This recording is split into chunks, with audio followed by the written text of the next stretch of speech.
de analizar, les vengo a presentar una especie de propuesta de analizar los discursos sobre cambio climático y sobre sustentabilidad desde metáforas náuticas.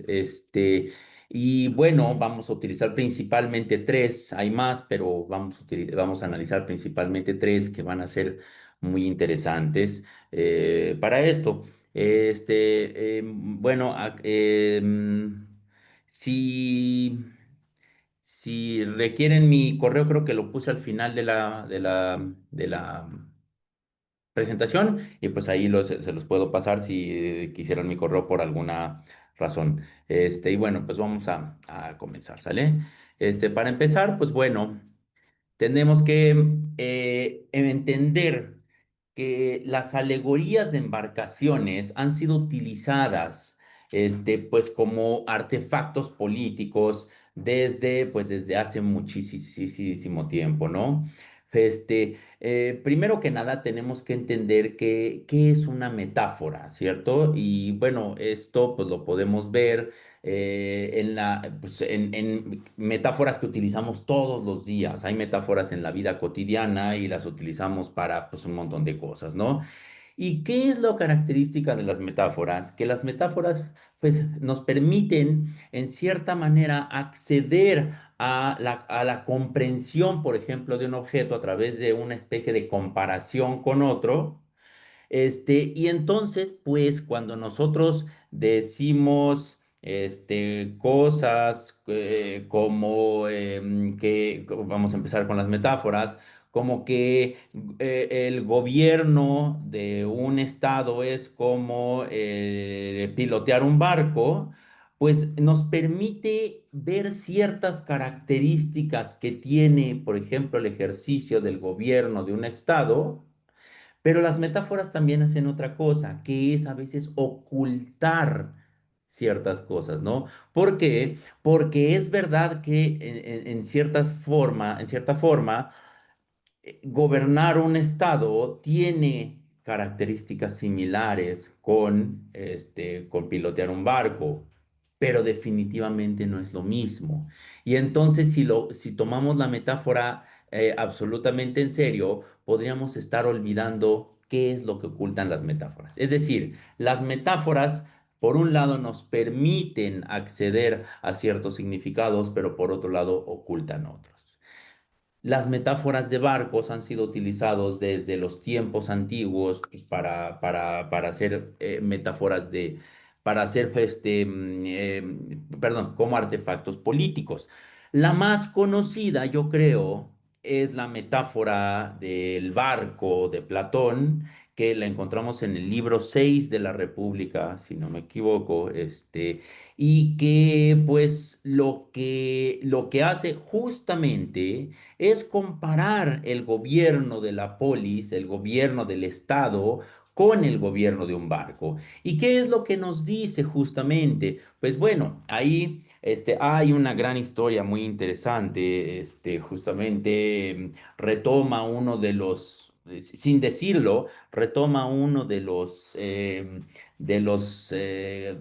las historias que nosotros encontramos en la Odisea, que es el Nostos el Nostos, el regreso de Ulises a casa. Y hay un pasaje donde el dios del viento le había regalado a Ulises un odre con los vientos para que le ayudara a regresar a casa.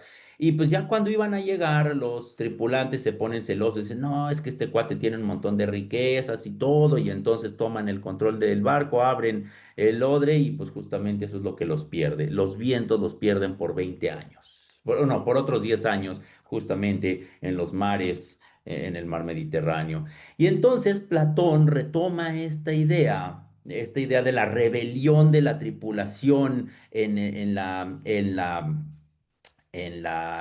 barco, justamente para hacer un argumento contra la democracia ateniense, contra el ejercicio de la democracia. ¿Por qué? Porque justamente lo que nos quiere decir es, quién debe pilotear el barco? Pues aquel que tiene la capacidad de hacerlo, ¿cierto? Aquel que tiene el conocimiento de los mares, aquel que tiene el conocimiento de los vientos, de las mareas, que conoce de las estrellas, que sabe cómo se deben arrear las velas, que sabe cuándo subirlas, cuándo bajarlas, cuándo es necesario que se reme, etcétera, etcétera. Ese es el que debe pilotear el barco y la tripulación debe obedecer justamente al que tiene conocimientos, ¿no?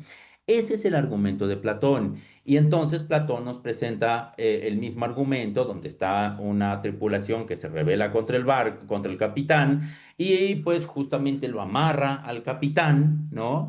Pero el problema es que la tripulación no sabe manejar el barco y entonces pues el barco pues muy probablemente se va a pique, ¿cierto?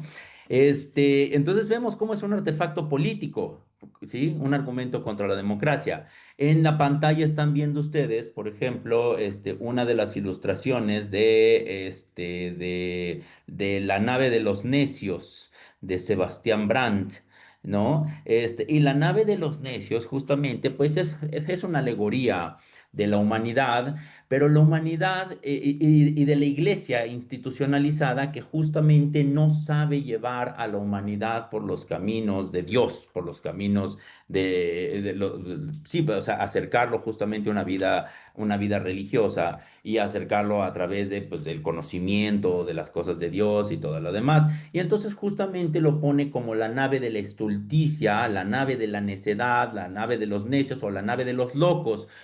Ahí tenemos a los locos con su sombrero de tres picos, justamente bebiendo, vomitando, toda la cosa. ¿Por qué? Pues porque otra vez justamente es una alegoría contra las masas, por así decirlo, ¿no? Y contra la necedad de las masas, por así decirlo.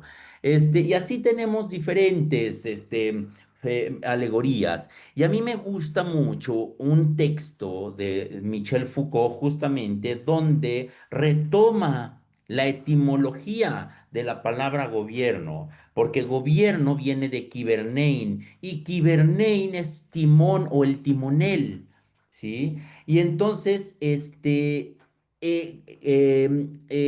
gobierno, ahora sí que la palabra viene directamente de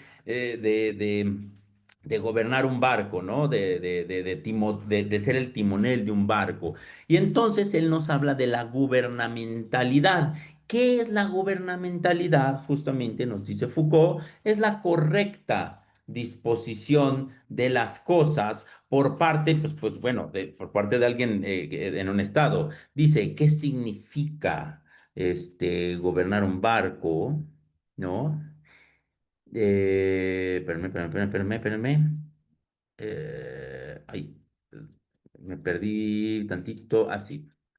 ¿Qué significa gobernar un barco? Claramente, dice Foucault, significa cuidar a los marineros, pero también cuidar del bote y el cargamento. Cuidar el barco significa también vérselas con vientos, rocas y tormentas. Esto es lo que caracteriza el gobierno de un barco. Es decir, el gobierno de un barco es disponer las cosas correctamente, manejar las instituciones correctamente, hacer procedimientos, análisis, cálculos, tácticas, estrategias que conformen los aparatos gubernamentales. Dicho de otra manera, gobernar un barco, o bueno, gobernar un estado, ya nos pasamos hacia allá, tiene que ver con la organización o administración de las relaciones de los sujetos con las riquezas, con los recursos y los medios de subsistencia, con las cualidades de los territorios, por ejemplo, el clima, la fertilidad, con hábitos, costumbres, formas de comportamiento, con sucesos como epidemias, hambrunas, etcétera. Y entonces cuando utilizamos la metáfora del barco, justamente para decirlo de esta manera, pues sí, de lo que nos damos cuenta justamente es de que gobernar un estado y gobernar un barco tiene algo en común, que el que gobierna justamente tiene que disponer las cosas, las personas, etcétera, de tal manera que pueda llevar el barco a buen puerto, ¿cierto? Y esto significa, pues, todas estas cosas que les acabo de comentar, ¿sí? Pero, Justamente tenemos que entender, para ver qué es lo que nos muestra y qué es lo que nos oculta esta metáfora, tenemos que entender que el barco es un sistema sociotécnico. ¿Qué significa esto? Ya lo estamos viendo, que justamente no es solo un aparato o una tecnología o una cosa por el estilo, sino que hay otros componentes que integran justamente al barco como sistema sociotécnico, ¿sí? Esto es importante para ver también qué es lo que oculta la metáfora del barco como metáfora de de la gubernamentalidad, ¿cierto? ¿Qué es un sistema sociotécnico? Un sistema sociotécnico es aquel que, pues, tiene en el centro, vamos a decirlo, tiene algún tipo de artefacto, tecnología, máquina, maquinaria o una cosa por el estilo, ¿cierto? Pero alrededor de esta maquinaria podemos encontrar diferentes componentes que van desde los componentes científicos, es decir, dónde se hace la investigación, quién la hace, cuáles son qué se considera conocimiento, qué no se considera conocimiento, y tenemos componentes epistémicos, etcétera. Tenemos componentes, por ejemplo, otro tipo de componentes organizacionales, por ejemplo, pues vamos a tener, si existen instituciones, por ejemplo, en el caso en el caso del Estado o en el caso del barco, o instituciones o personas, que gobiernen un barco, vamos a tener componentes legislativos o normativos, porque pues bueno, justamente vamos a ver cuáles son las normatividades dentro del barco o las normatividades para poder manejar un barco, etcétera. Vamos a tener, y bueno, vamos a tener componentes organizacionales en el sentido de individuos y personas o incluso grupos que están dentro del barco, ¿sí? Aquí nosotros, por ejemplo, estamos viendo una representación de Ulises y las sirenas. Y pues justamente lo que podemos nosotros leer, por ejemplo, desde la dialéctica de la ilustración de Adorno y Horkheimer, es que a Ulises se le toma como un personaje protomoderno o protoburgués, justamente porque es un personaje que logra tener el autodominio para poder escuchar a las sirenas, y a los demás, a la tripulación a las que les pone las ceras, la cera en los oídos para que no escuchen a las sirenas, se les considera justamente como esas masas que simplemente ¿van trabajando qué? El Estado. ¿Van trabajando qué? Las empresas, la empresa privada, van siendo los productivos, pero que justamente están sordos a lo que hay alrededor de ellos, ¿no? Entonces ahí vemos justamente los diferentes componentes organizacionales de un barco. ¿Cuáles son exactamente los componentes organizacionales? Bueno, pues primero que nada tenemos que entender que si nosotros vamos a hablar del gobierno de un barco, aquí sí específicamente, vamos a hablar de que un barco se gestiona burocráticamente y es perdón, que tiene una gestión burocrática y administrativa. ¿Por qué? Porque justamente en un barco nosotros vamos a hablar de una división de las tareas, de una división del trabajo que tiene que ver con la profesionalización y y la jerarquización de las funciones. ¿Qué significa esto? Los procesos administrativos dependen de un conocimiento especializado que no está al alcance de todos y cuyo desempeño no puede ser juzgado mediante el sentido común. Si nosotros entonces seguimos con la metáfora del barco como gobierno, entonces vamos a decir que el gobierno tiene que ser profesional y que no todos pueden gobernar, muy a la Platón. Podemos entonces justamente ir esbozando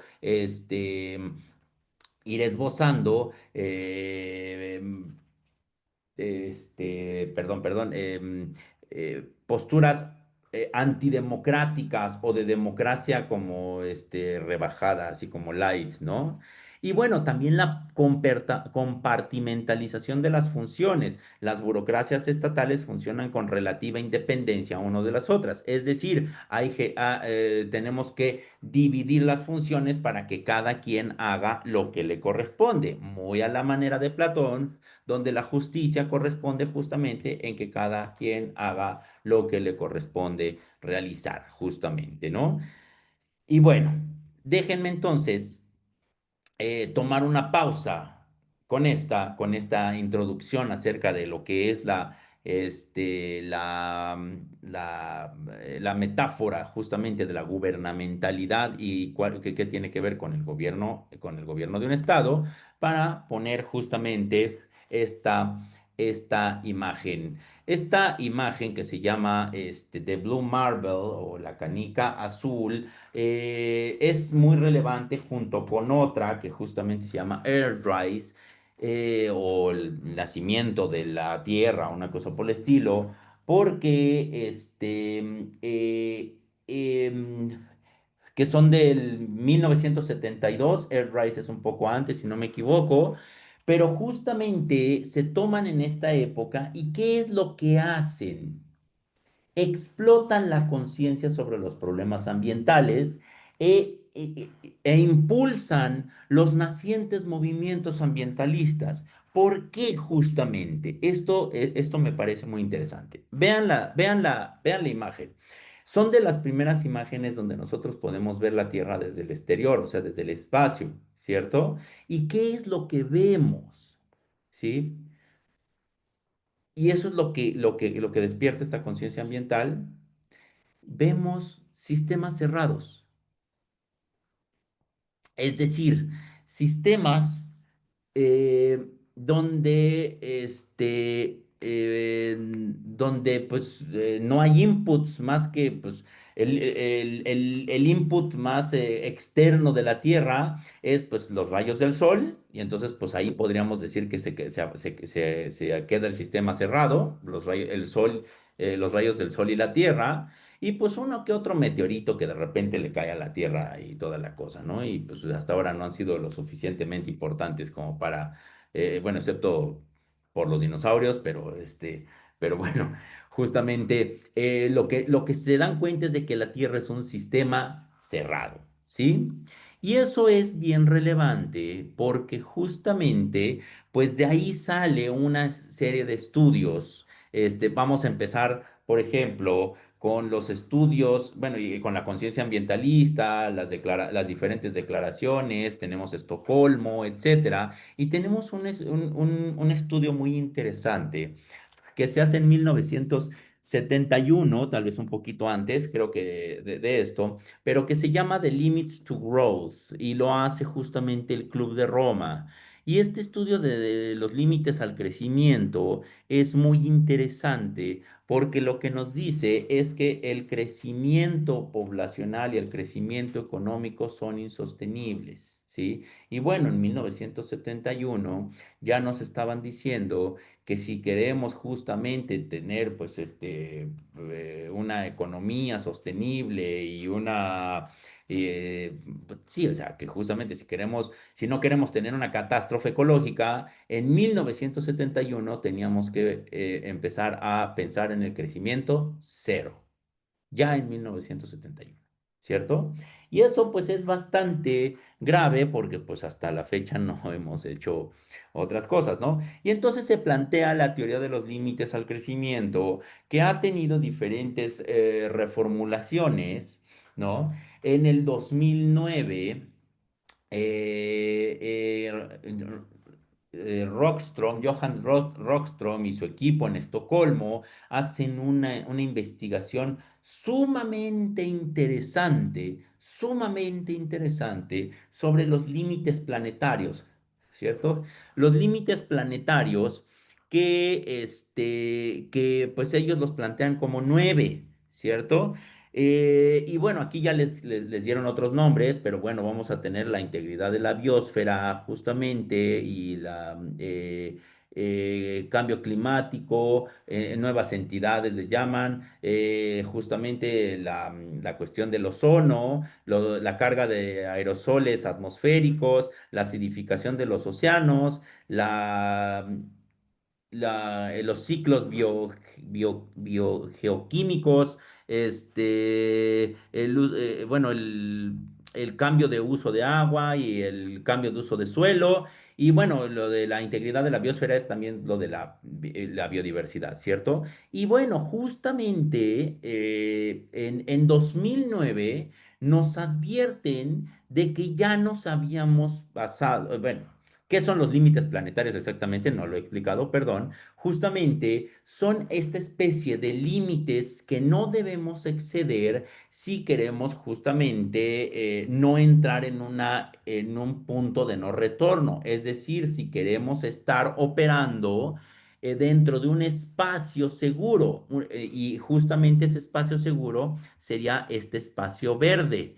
Déjenme ver si le puedo poner esta cosita. No, espérenme, no. No, no, no, no, no. No, no, mejor hago así. Sí, sería este espacio verde, ¿sí? El espacio seguro sería este espacio verde. Eh, el, y, y entonces tendríamos que estar operando ahí. Y lo que nos dicen es que la actividad humana justamente en 2009 ya había excedido tres de estos límites. En 2009 era la pérdida de biodiversidad, hasta donde recuerdo, el cambio de uso de suelo, si no me acuerdo, y creo que la concentración bueno, el cambio climático, la concentración de CO2.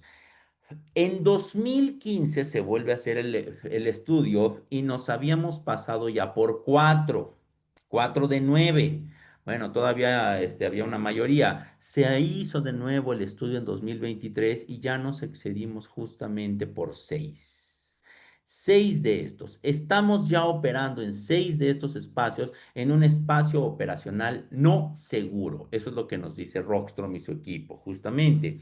Solo en tres de ellos estamos operando dentro de un espacio operacional seguro y solo en uno de ellos, que justamente sería la de la capa de ozono, hemos visto un retroceso y justamente gracias a lo que hizo el Premio Nobel de Economía, Mario Molina, y lo que hizo y lo que se hizo en Montreal, en el protocolo de Montreal, ¿no? Justamente que fueron unas políticas públicas muy exitosas. De ahí en fuera, pues, ¿cómo podemos decirlo? Estamos de la patada, ¿cierto? Pero bueno, qué es? Con esto quiero llegar a la primera metáfora. La primera metáfora como tal, que es la que nos plantea Kenneth Boulding sobre la nave espacial Tierra. Le llamo metáfora náutica porque existen los suficientes elementos en común como para poder continuar considerándola una metáfora náutica. Pero si no les gusta, pues simplemente la pasamos, en vez de pensar en una nave espacial, podemos plantear un barco en medio del océano. Pero bueno, vamos a ver, la nave espacial, ¿sí? Lo que nos plantea justamente Kenneth Boulding, que es un economista, es que la Tierra, a partir de estas imágenes que podemos ver, que tendríamos que plantearnos la Tierra como si fuera una nave espacial, ¿sí? En el espacio, justamente, en un viaje en el espacio me refiero, que no, que no tiene un rumbo definido ni un tiempo definido que va a estar ahí. La pregunta que se hace es cómo tendríamos que pues, organizar o disponer las cosas dentro de la nave para pues poder sobrevivir lo más que podamos. Y justamente pues ahí nos habla de una gestión, principalmente una gestión de los recursos. Plantear el planeta Tierra como sistema cerrado implica justamente pensarlo como una nave en el espacio y entonces tendríamos que estar pensando en esta idea de gestionar los recursos adecuadamente, gestionar los recursos de una manera que nos duren lo más que podamos, ¿no? Pues aquí justamente podemos hacer muchas críticas a esta idea, podemos hacer las críticas desde la idea de considerar a la tierra como una fuente de recursos, y no como algo valioso en sí mismo, podemos criticarlo desde muchas maneras, pero yo lo voy a criticar principalmente en su sentido político. ¿Por qué? Porque justamente esta idea de considerar a la nave espacial como una, como, digo, perdón, considerar la Tierra como una nave espacial en la cual todos vamos, todos estamos viajando y pues, y que si gestionamos mal los recursos de la tierra, pues entonces todos nos veríamos en problemas, pues es más o menos la misma idea del antropoceno de Crutzen, ¿cierto? El antropoceno es una idea revolucionaria que se propone en el año 2000, justamente por Crutzen, que es otro de los químicos que estuvo involucrados en el premio Nobel, justamente junto con Mario Molina. ¿Y qué es lo que nos plantea? Pues nos plantea justamente esto. La actividad humana en el planeta nos ha hecho entrar en una nueva época geológica. ¿Cierto? Denme un segundito nada más, por favor. Sí. Eh, sí, la actividad humana en el planeta nos ha hecho entrar en una nueva era geológica, ¿cierto? ¿Y qué significa eso? Que, pues, que son que es la actividad de los humanos la que está teniendo impactos ambientales al grado de ocasionar cambios geológicos. Habíamos vivido durante mucho tiempo en la época del Holoceno, que había sido una época de pues, una estabilidad bastante conveniente para el desarrollo de la agricultura, para el sedentarismo, es decir, para el desarrollo de la civilización humana. Pero justamente a partir de la revolución industrial se da cuenta Crutzen que ha habido un aumento principalmente en las concentraciones de CO2 y otros gases. ¿Y cómo lo logra? Pues justamente a través de estas medidas, ¿cómo se llama? Ay, se me fue la palabra, de estas estratográficos que se toman justamente capas de hielo, se toman muestras de capas de hielo de los de las eh, ahorita me viene la palabra y justamente viendo las diferentes capas de hielo se puede ver las burbujas de aire que van quedando atrapadas y con eso en las diferentes etapas y con eso se da cuenta Crutzen y otros que a partir de la revolución industrial hay un aumento justamente en las concentraciones de CO2 y otros gases. Esto es muy interesante, ¿no? ¿Qué es lo que sugiere la etapa del antropoceno? Sugiere que la Tierra se está moviendo fuera de la época geológica actual que se llama que se llama Holoceno y que es la humanidad la que se ha convertido en fuerza geológica por derecho propio. Ahora, ¿cuál es el problema justamente con esta idea? Es que es una idea que homogeneiza a la humanidad como si toda la humanidad fuera igualmente culpable. ¿Por qué? Porque habla de actividad humana en el planeta. ¿Y cuál es el problema?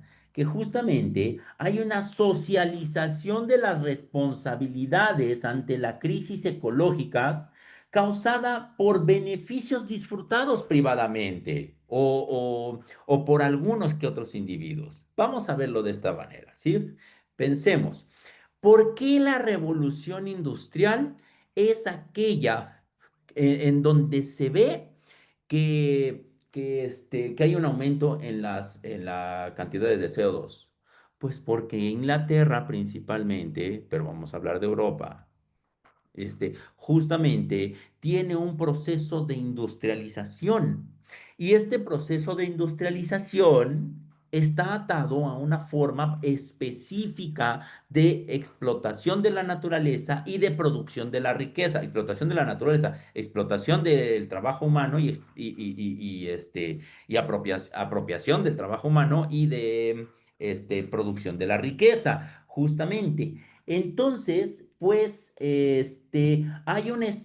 cuando se habla de que es la actividad humana y no la actividad específica de determinada forma de producción, justamente lo que estamos es haciendo pues sí, esta socialización, por así decirlo, ¿no?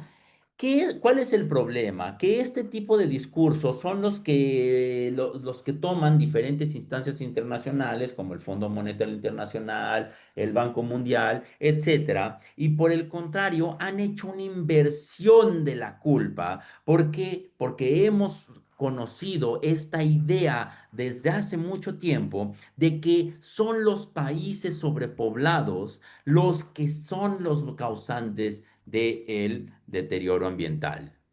Y, y que entonces justamente se tendría que justificar programas, por ejemplo, programas de desarrollo estructural es decir, que esos programas de desarrollo estructural al fin de cuentas están ocultando la intervención, ¿cierto? La intervención en países del tercer mundo. Y, y, y entonces, justamente, lo que nos dicen es que son estos países los culpables principales del impacto ambiental.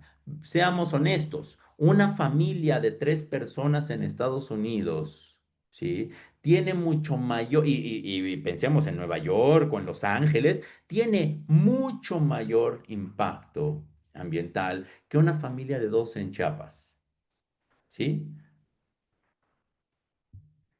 Entonces, tendríamos que repensar esto. ¿Qué es lo que estamos viendo aquí?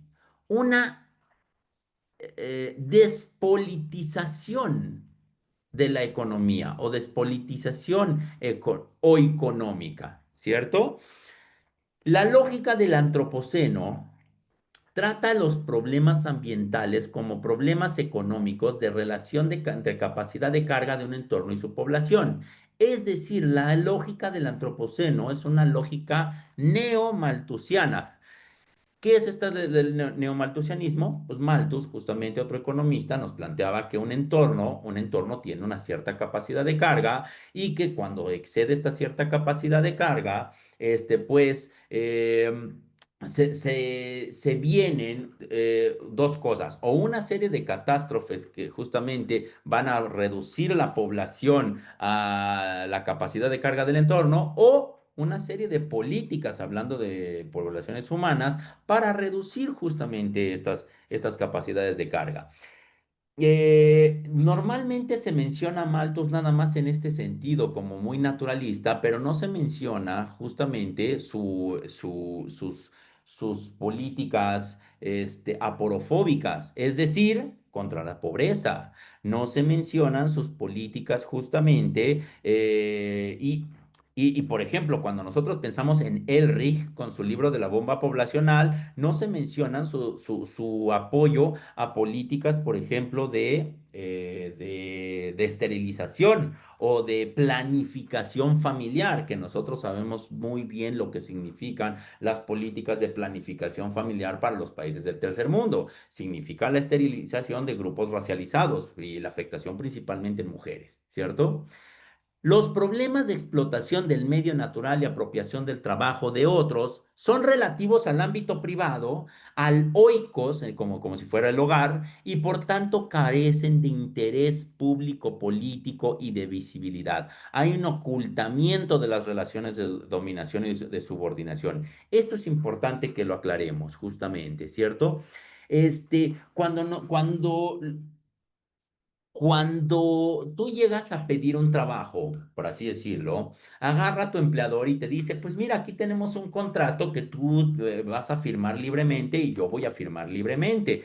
Tú eres libre de firmarlo o de no firmarlo. Si no quieres firmarlo, pues no hay ningún problema. Si lo firmas, pues entonces te obligas a determinadas cosas y a determinadas otras. Este es un contrato privado, es decir, no corresponde a ningún tipo mientras que no violemos determinadas leyes, no corresponde a ningún tipo de intervención política decirnos cómo tenemos que firmarlo. Y tú dices, bueno, pues lo firmo porque soy un hombre o soy una mujer libre para firmar este tipo de de trabajos. Ah, ok, sí, sí, y así plantea todos este tipo de relaciones. El problema es que justamente los problemas de explotación del medio natural y de apropiación del trabajo de los otros, de los seres humanos, principalmente de poblaciones vulnerables en el tercer mundo, no obedecen a este tipo de relaciones, de establecimientos de contratos en libertad.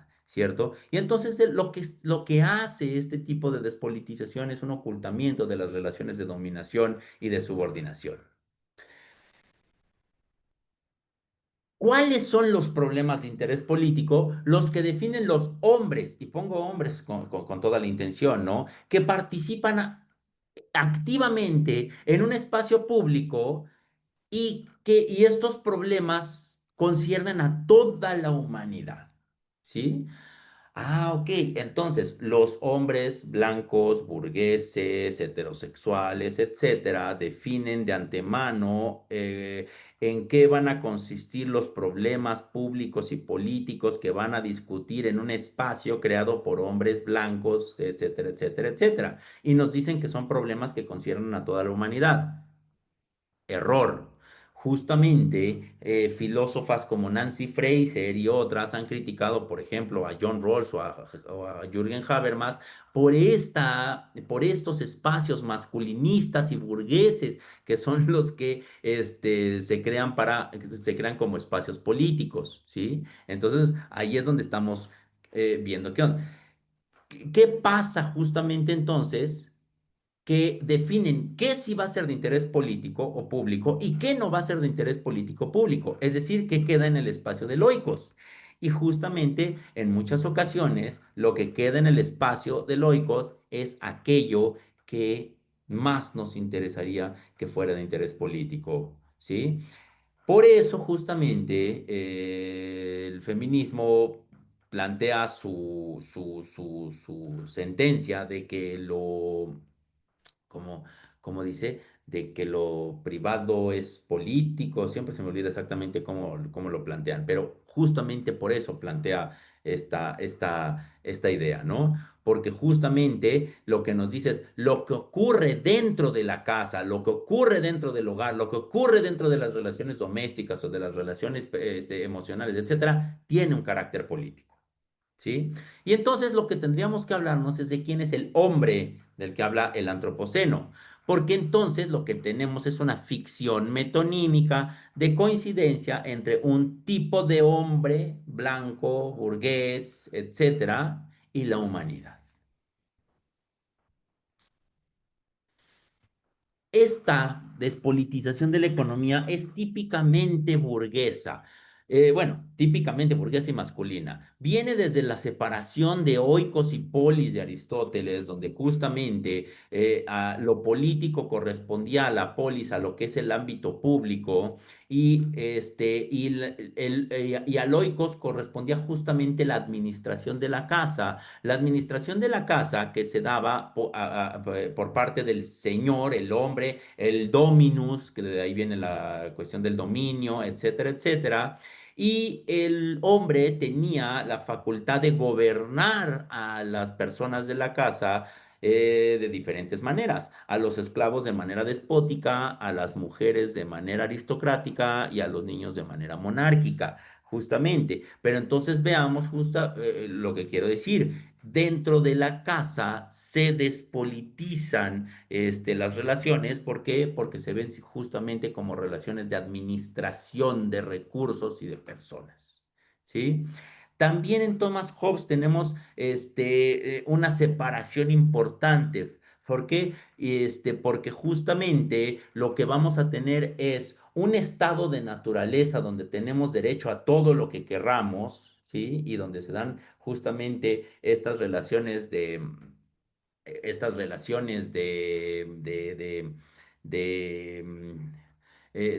violentas entre los seres humanos, justamente por el derecho que tenemos a todo lo que querramos y a todo lo que nuestras fuerzas nos alcance, y una artificialidad de un contrato social que plantea una física social donde el Leviatán, que es la figura que tenemos enfrente, tiene que gobernar sobre los súbditos con mano dura, o sea, justamente tiene que gobernar como si fueran átomos o como si fueran partículas a las cuales tiene que poner en la misma dirección. ¿Y cómo se ponen a diferentes partículas en la misma dirección? Con una fuerza mayor que las ponga justamente en la misma dirección, ¿cierto? Tenemos una despolitización de la economía mucho más radical en John Locke. ¿Por qué? Porque justamente en John Locke el derecho a la propiedad se concibe como un derecho natural prepolítico porque él distingue estado de naturaleza y estado de guerra. Y entonces los seres humanos pueden tener derecho a la propiedad a través del trabajo que ejerzan sobre la naturaleza, por así decirlo, y pueden incluso establecer relaciones de intercambio en un estado prepolítico. El problema es que justamente en estas relaciones de intercambio a veces se cometen injusticias, ¿sí? Y además como uno es muy malo para reparar las injusticias, entonces cuando uno quiere reparar la injusticia, comete una injusticia mayor y entonces pues así se hace un círculo vicioso. Y es donde Locke piensa que se debe establecer el estado político. Aquí viene una cosa muy interesante. Si las relaciones justamente económicas, es decir, las relaciones de propiedad y de intercambio, corresponden a un estadio previo al estado político, entonces el Estado no tendría por qué interferir entre ellas, más que para evitar que se cometan estas injusticias en los intercambios. Pero de ahí en fuera, nada. Ahí está la idea del Estado mínimo que se ha planteado en el liberalismo económico y ahora en el neoliberalismo, justamente. El Estado simplemente como árbitro de las relaciones, pero la economía despolitizada y el Estado interviniendo lo menos posible ahí, ¿cierto? Finalmente lo tenemos en el providencialismo y la autoorganización del mercado de Adam Smith. Justamente, donde nosotros tenemos otra vez esta física social, donde los seres humanos son movidos por sus pasiones como si fueran fuerzas de la naturaleza, él le llama, espérenme, sentimientos morales, por sus sentimientos morales como si fueran fuerzas de la naturaleza, y justamente, pues ahí el egoísmo, por así decirlo, es una fuerza muy importante porque el ser humano, al buscar su propio beneficio, sin darse cuenta y por una especie de providencialismo de la mano del mercado, de la mano invisible de Dios, pues justamente se equilibraría. Pero justamente fíjense cómo tenemos que dejar hasta cierto punto, porque Adam Smith no es tonto, sabe que no se puede así nada más, tenemos que dejar que el mercado se organice solito y que y que los seres individuales, es decir, los individuos, persigan su propio interés, porque de esa manera, justamente, sin quererlo o de manera indirecta, van a contribuir al bien común. Es lo que le llaman la voluntad de todos, que es la suma de las voluntades individuales. Pero aquí es lo que nos dice justamente esta Haraway que eh, el antropoceno es un sistema de mitos, es un montaje utilizado por clases adineradas y regiones privilegiadas asociadas con negocios tecnocráticos de mercado, ganancia y administración, ¿sí? Y piénsenlo de esta manera. Fíjense, hace unos meses, estas 6 mujeres fueron a hacer un viaje de 11 minutos al espacio. Este, no sé para qué, nunca me quedó claro para qué. Creo que simplemente para promover el turismo espacial que que está, impulsando Jeff Bezos. Y entonces estaba la novia de Jeff Bezos, Katy Perry, había ahí una científica nada más para que no digan que no se fue a hacer nada, y etcétera. Y bueno, pues fue muy hermoso porque Katy Perry, salieron y mientras estaba en el espacio cantó What a Wonderful World. Claro, porque todos somos humanos y todos vivimos en el mismo planeta. Y ella lo vio desde el espacio y dijo, ah, sí, somos un planeta bien bonito y toda la cosa. Y esa es la trampa del antropoceno, porque en ese viaje espacial simplemente, ¿sí? eh, cada una de ellas tuvo un impacto ambiental de 15 toneladas de CO2. ¿Sí? Solo contando el viaje espacial. Eso sin contar la construcción de la nave, sin contar todo el proceso previo, ¿no? Solo, como quien dice, el viaje espacial. 15 toneladas de CO2 solo en ese viaje espacial. Para que en el 2030 no excedamos la temperatura de 1,5 grados del planeta, se nos pide a los seres humanos que moderemos nuestro consumo y nuestras emisiones de CO2, a nuestra huella de carbono, en un grado de que no produzcamos más de 1,5 toneladas al año. Híjole, 1,5 toneladas ¿por cuánto es? Por 10, son 15, ¿no? En 11 minutos se echaron 10 veces lo que se nos pide a los seres humanos que no consumamos en un año, que no produzcamos en un año. Esa es la mentira del antropoceno, o ese es el truquito del antropoceno, ¿cierto? Y entonces, pues bueno, más embarcaciones o más viajes espaciales, justamente para mostrar cómo la metáfora de la nave espacial Tierra, pues no funciona porque a fin de cuentas hace esta se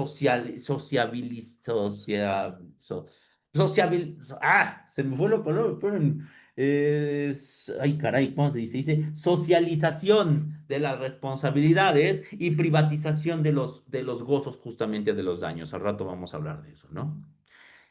La segunda metáfora es la de la ética de botes salvavidas de Garrett Hardin. ¿Sí? Y Garrett Hardin, híjole, ese señor es un espantoso, ¿eh?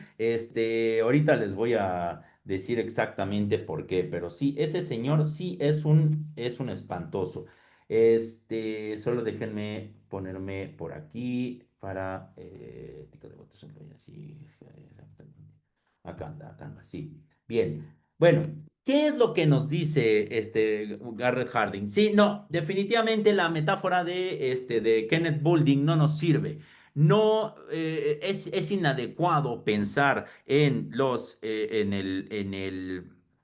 el planeta como una nave espacial en la que vamos todos. ¿Por qué? Porque el planeta se parecería más a lo que ocurre después de un naufragio, ¿sí?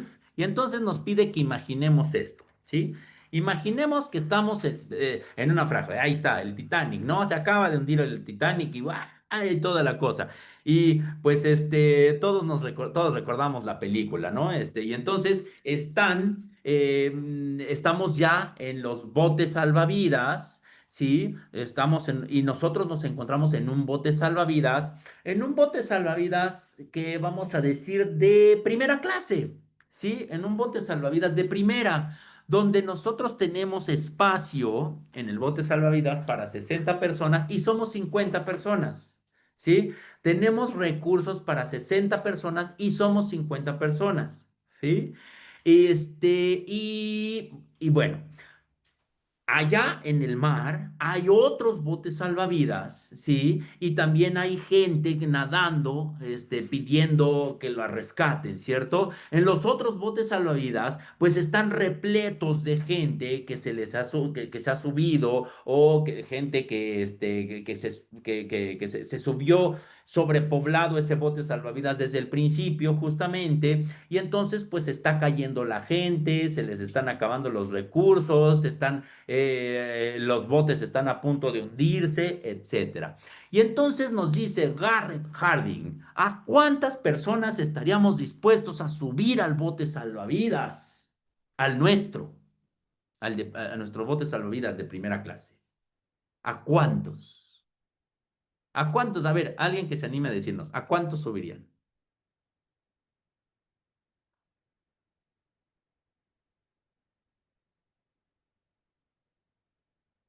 ¿No? ¿Nadie se anima a decirnos? ¿A cuántos? Ay, Ahí, si quieres yo, pues, sí. híjole, no lo sé, Ramón, igual y los que quepan, pero no sé si esto todo un problema, porque implicaría también pensar. en mi grupo más cercano, ¿no? Ajá. Sí, porque la pregunta es, sí, ¿cómo eliges?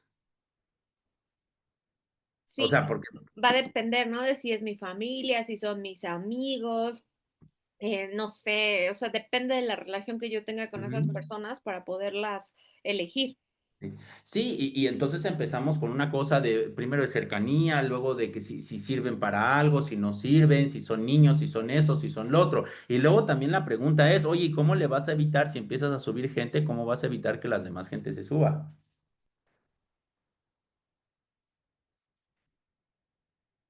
¿Cómo le harías? Ay, Pues no a sé, como palazos o el con... Titanic, ¿no?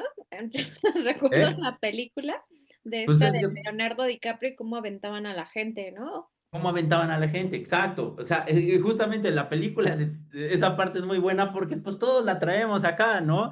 Exactamente. Y entonces, a ver, alguien que tenga otra respuesta diferente. ¿A cuántas personas subimos?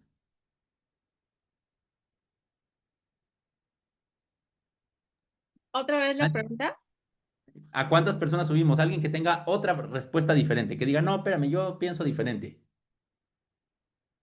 Aunque sea en el chat. A todos los que cupieran, dijeron por aquí, los que no me hundan, sí, claro, por supuesto, ¿no? ¿Alguien que opine diferente? ¿Nadie? No, pues es que todos somos muy decentes aquí, ¿no?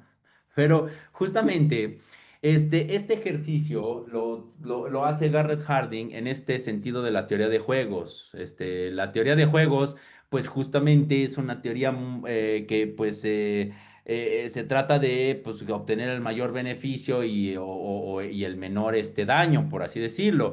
Y justamente lo que Garrett Harding dice es que pues, si nosotros queremos hacer eso, tendríamos que elegir no subir a nadie, a nadie, ¿no? Hay algunos que me han dicho, incluso pensar en bajar algunos, ¿eh? Pero bueno, eso ya es muy, muy feo, ¿no? No subir a nadie, dice Garrett Harding, ¿no? ¿Por qué? Y bueno, pues justamente, pues ahí, pues, si no se hubiera subido a nadie, pues no se salva ni Jack ni Rose, ¿no? Pues ni modo. Pero bueno, no subir absolutamente a nadie. Esa es la idea. ¿Y por qué justamente? Bueno, ustedes ya se habrán podido dar cuenta que la metáfora de Garrett Harding la está pensando para los países, ¿cierto? Y entonces nosotros vamos a tener países de primer mundo con una economía desarrollada, que son capaces de satisfacer sus propias necesidades y, dice Garrett Harding, y que han cuidado sus recursos naturales, ¿cierto?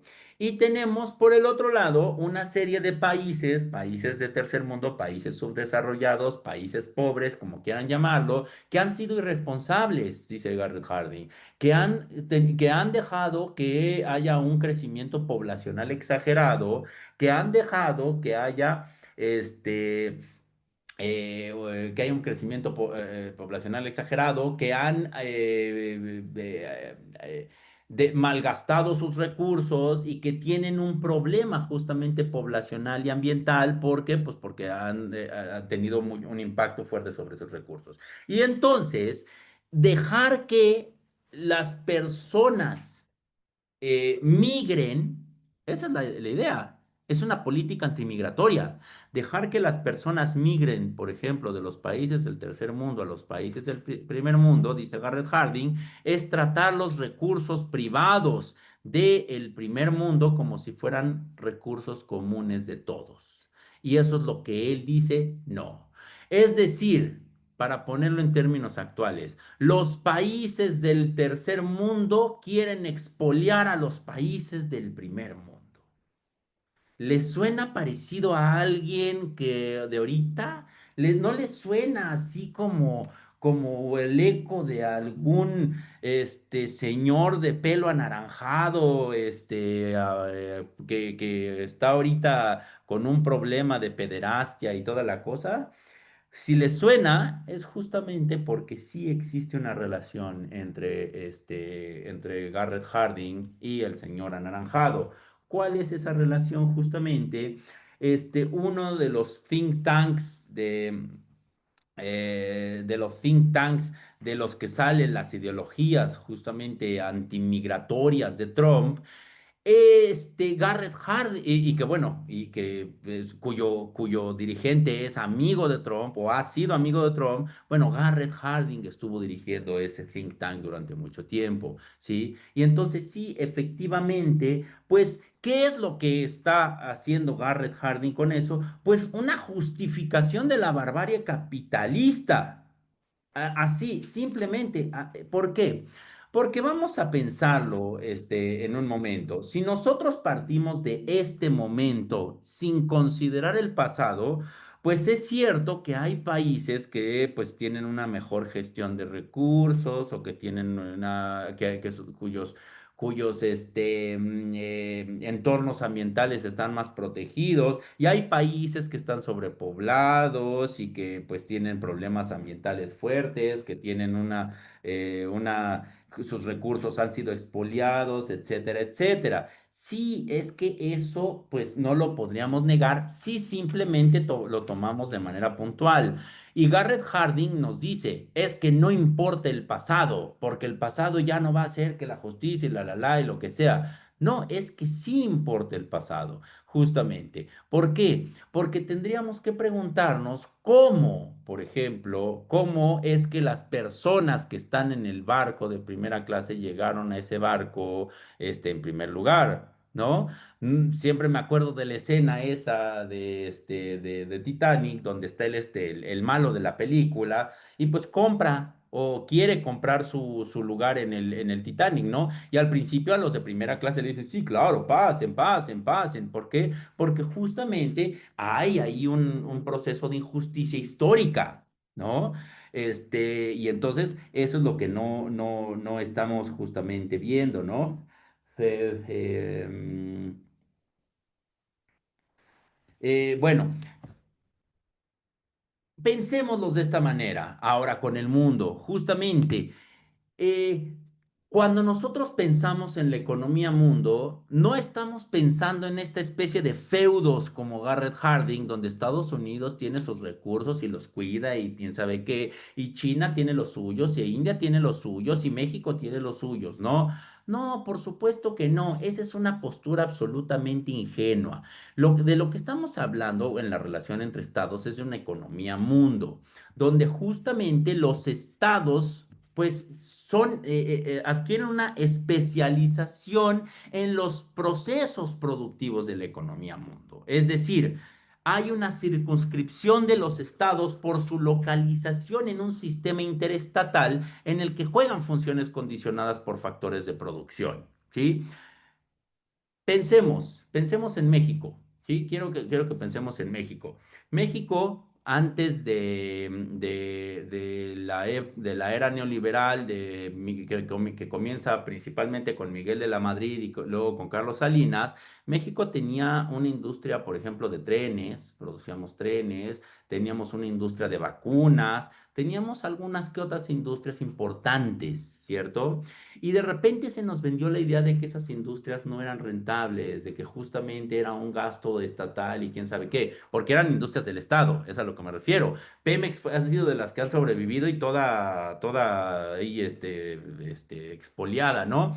Y justamente, para que México entrara en el Tratado de Libre Comercio con Estados Unidos y Canadá, tuvo que desindustrializarse, al menos en lo que se refiere, por ejemplo, a cuestiones de salud. Ahora nosotros compramos todas las vacunas a empresa privada y toda la cosa. Creo que hay como dos que no. Y tuvo que, primero que nada, desindustrializarse en ese sentido y convertirse en dos cosas. Uno, proveedora de mano de obra semiespecializada, ¿no? Semiespecializada, pero mano de obra barata. Y dos, República Bananera proveedora de materia prima. ¿Sí?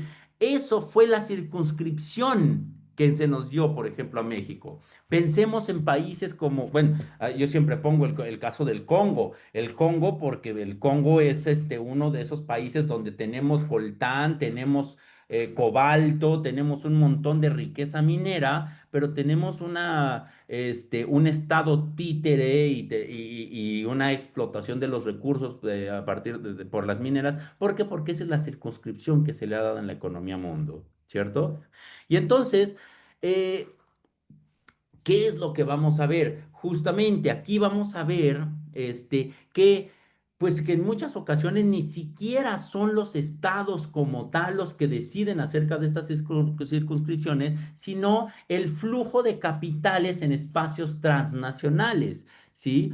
Vamos a ver a los estados adquiriendo una división internacional del trabajo, que es como la que les digo, algunos estados se han convertido en estados que tienen una economía que le llaman ahora de servicios, y nos dicen, no, es que nosotros hemos desmaterializado nuestra economía y entonces somos más sustentables, pero lo que no nos dicen es que toda desmaterialización de la economía se tiene que materializar en otro lado. Y entonces la industria que quitan de Estados Unidos se llevó pues sí, a China o a otros países. Y los recursos que dejaron de impactar en el suelo estadounidense, pues se saca de otros países. Y que justamente también ciertos procesos de impacto ambiental también son exteriorizados de Estados Unidos a través de este tipo de procesos. Los capitales transnacionales además flotan sobre las soberanías en espacios anómicos, es decir, sin leyes. ¿Por qué? Porque justamente lo que está pasando con estos capitales es que si una legislación, por ejemplo, de repente los quiere normar, pues dicen, pues me retiro a otro país que tenga una legislación más laxa y además, o te condiciono la inversión a través del lobbying. ¿Por qué? Porque te digo, si yo me voy, te descapitalizo el país. ¿No? Y entonces, no, espérate, no me pongas esas restricciones ambientales fuertes, porque porque yo me largo, porque si tú me pones esas restricciones ambientales, yo me largo y te descapitalizo. Eso es lo que se le llama externalización de costos. Se despolitizan las relaciones laborales, por ejemplo, lo que pasa con el outsourcing, y finalmente, pues bueno, esto tiene un carácter totalmente antidemocrático. Esto es lo que justamente nos había hablado Colin Crouch y Ralph Dahrendorf sobre el Estado Nacional y la posdemocracia. ¿Qué le pasa a una democracia, a cualquier soberanía, cuando los asuntos y las decisiones emigran desde el Estado Nacional a espacios políticos para los que no disponemos de instituciones adecuadas? Aquí tenemos que pensar incluso en las recomendaciones, por ejemplo, desde Informe Brundtland y Agenda 2030, etcétera, de que las naciones relajen su soberanía o renuncien a soberanía en cuestiones ambientales para implementar programas de desarrollo. ¡Ay, cuidadito con eso, eh! Porque justamente entramos en espacios postdemocráticos donde los intereses empresariales tienen tal poder para hacer lobbying que pueden chantajear a los gobiernos, amenazándoles de que si a ellos no les va bien, el éxito económico de los gobiernos mismos podría verse en riesgo. Son democracias, entre comillas, que se reducen a la elección entre candidatos, y muchas veces esos candidatos son representantes no del pueblo, sino de sus intereses empresariales, ¿no? La democracia se reduce a la protección de determinados derechos de propiedad, derechos de libertad de expresión, etcétera, y a la elección electoral, a la decisión electoral. Y basta, ¿no? Y bueno, entonces, ¿qué es lo que tenemos aquí? La propuesta contra la teoría del antropoceno, que viene dada por Jason Moore, por Malm, por Haraway también estuvo ahí participando en esta idea del capitaloceno, y que justamente nos dice que es inadecuado llamar antropoceno a esta era geológica. Definitivamente la actividad industrial, etcétera, ha tenido un impacto sobre el planeta. Definitivamente definitivamente la actividad productiva y el consumo ha tenido un impacto, pero eso no podemos atribuirlo justamente a la humanidad en general, sino justamente como lo que comenté, a una cierta forma de producción y toda forma de producción, produce, por así decirlo, su forma de consumo, ¿no? Y entonces lo que nosotros vamos a tener es una ecología mundial de poder, capital y naturaleza, ¿sí? Esto me parece muy interesante. Es el capitalismo, es la forma de producción capitalista la que tiene impactos que están creando este cambio geológico y no la humanidad en general, ¿sí? Justamente la era del antropoceno, que es esta ecología mundial de poder, capital y naturaleza, consiste en la acumulación de capital a través de, igual que en la teoría, igual que en Marx, apropiación de plusvalía absoluta y de plusvalía relativa a través de más tiempo de trabajo, por ejemplo, en vez de que trabajes, o sea, ahorita estamos discutiendo, por ejemplo, esta reducción de las horas, ¿no? Bueno, pues justamente no, no, no, tú trabaja más, eso es la plusvalía, ¿sí? ¿Por qué? Porque mientras más trabajes, yo me puedo apropiar de más trabajo. Plusvalía relativa, trabajo más eficiente, ya sea a través de la implementación de tecnologías o, o de alguna otra manera, justamente, por ejemplo, pues ahorita con la eh, pues, bueno, simplemente hacer el trabajo más eficiente. No me voy a meter ahorita tanto con eso, ¿no? Y obviamente externalización de costos productivos y ambientales. Es decir, estos costos que no se ven reflejados ni en el costo del producto, no se ven reflejados en los costos de producción. ¿Por qué? Porque los están pagando, por así decirlo, los empleados, porque los están pagando los entornos naturales, porque los están pagando la biodiversidad que es afectada, etcétera. Piensen en esta imagen que les puse, que es la mina del Potosí en Bolivia y que Eduardo Galeano nos platica con lujo de detalle cómo esta mina del Potosí en Bolivia fue la que era una mina de plata, fue la que en primer lugar financió las guerras, a través de los bancos, financió las guerras de Carlos primero Carlos primero de España y quinto de Alemania, en Alemania, justamente, las guerras de reforma, ¿sí? Y sus otras guerras. ¿Y qué es lo que nos platica justamente? Que la extracción de la mina era un trabajo súper arduo, donde se utilizaba población indígena principalmente, y no me acuerdo si también población afrodescendiente, pero población indígena definitivamente.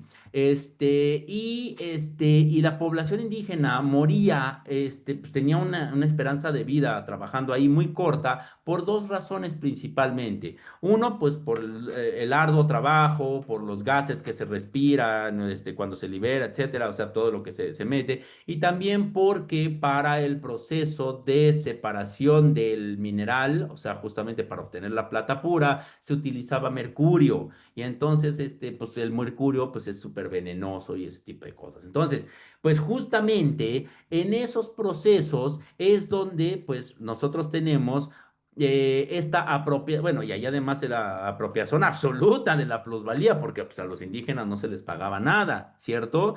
Este, em, Se acabaron esa mina. Se acabaron esa mina. Esa mina ya creo que hay un montecito ahí que nada más, pero ya se acabaron esa mina, ya no tiene plata, ya no tiene nada. Justamente lo que nosotros tenemos aquí es que el capitalismo coproduce naturaleza abaratada, reduce el valor de la energía trabajo de las naturalezas humanas y también de las no humanas, porque justamente también de las naturalezas no humanas, a través de la energía que justamente producen, Jason Moore, me acordé, aquí no lo puse, se me olvidó, habla de apropiación de, no, sí, mire, dice, reduce el valor de la energía trabajo. Es importante que lo veamos como energía trabajo. ¿Por qué? Porque la apropiación viene también de cualquier forma de energía que nosotros podamos encontrar en la naturaleza, sea a través del trabajo, por ejemplo, de animales, a través de,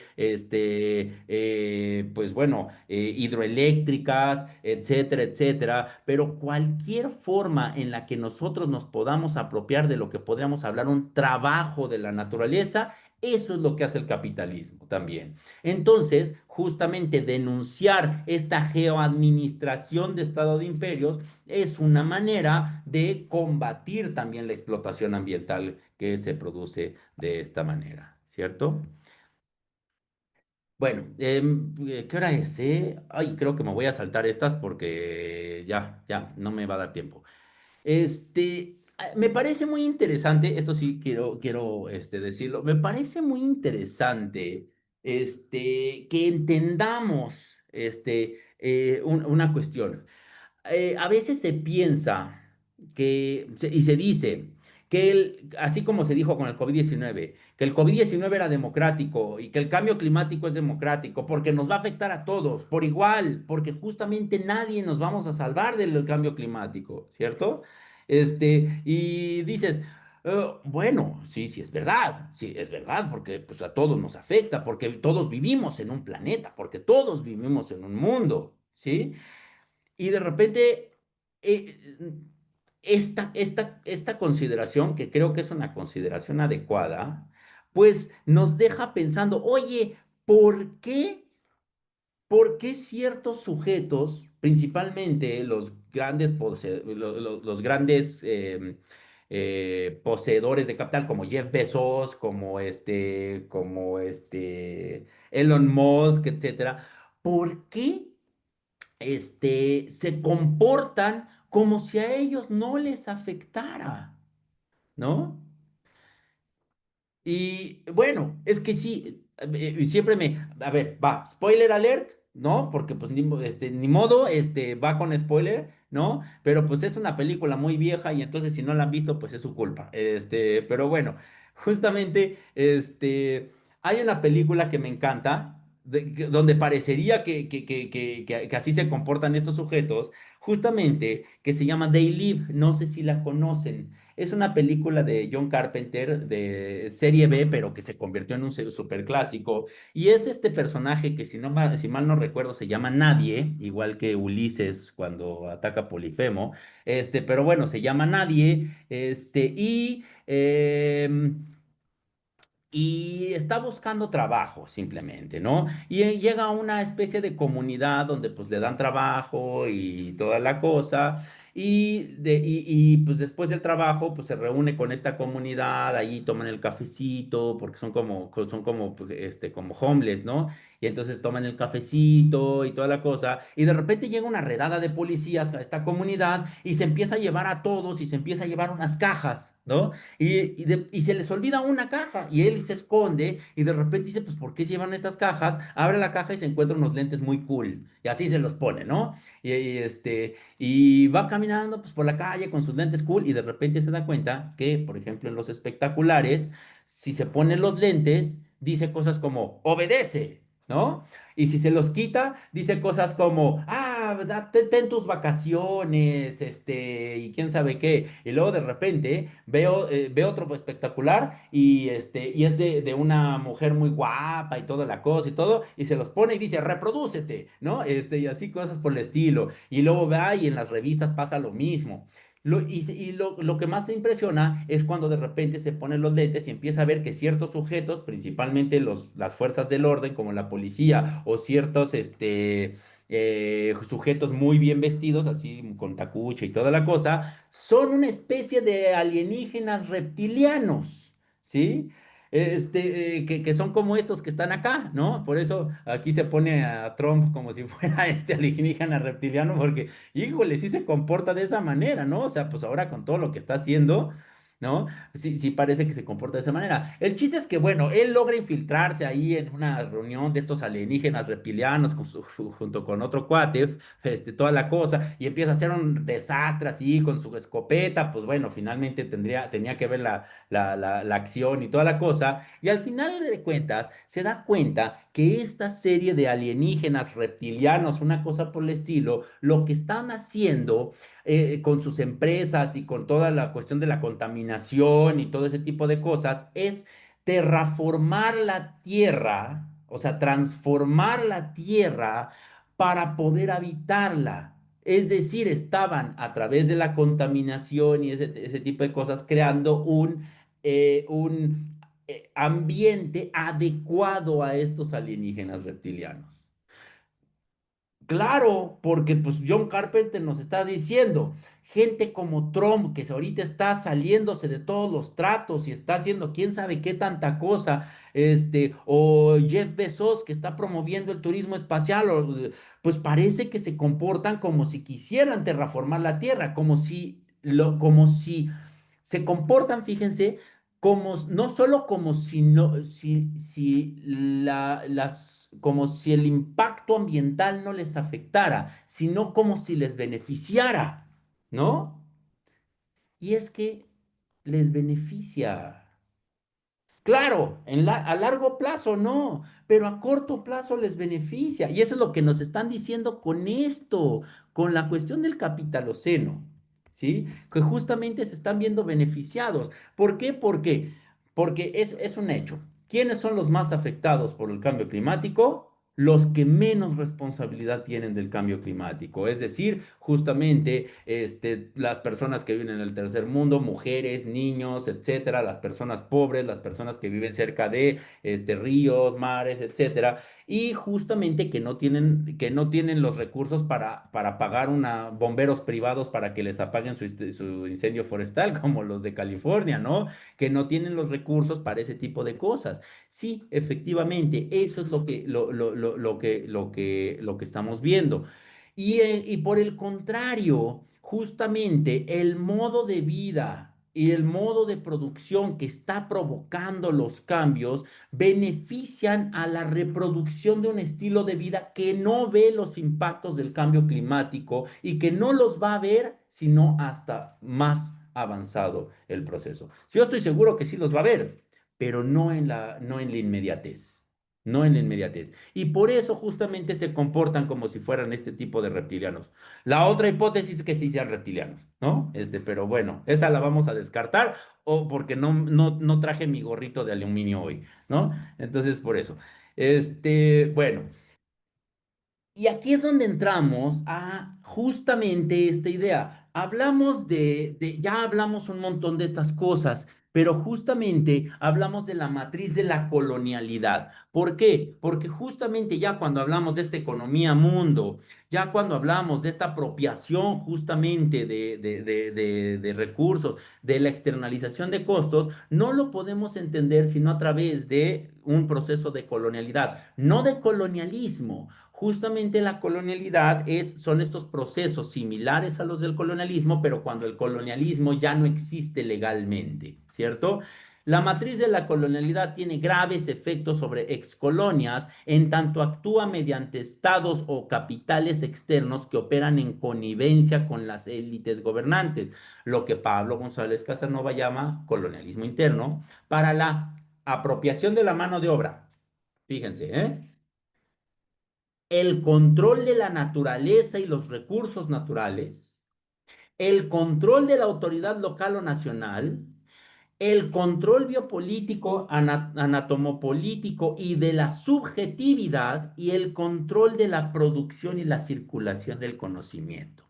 Y ahí ponemos la mina de Coltán, justamente. Las minas de Coltán, dirigidas por grupos guerrilleros, donde tenemos a niños trabajando en condiciones de esclavitud con una esperanza de vida de 13 años, donde estos guerrilleros asaltan a las diferentes poblaciones de alrededor y violan y mutilan a las mujeres justamente, ¿para qué? Para dejarlas embarazadas y luego poder ir por más niños.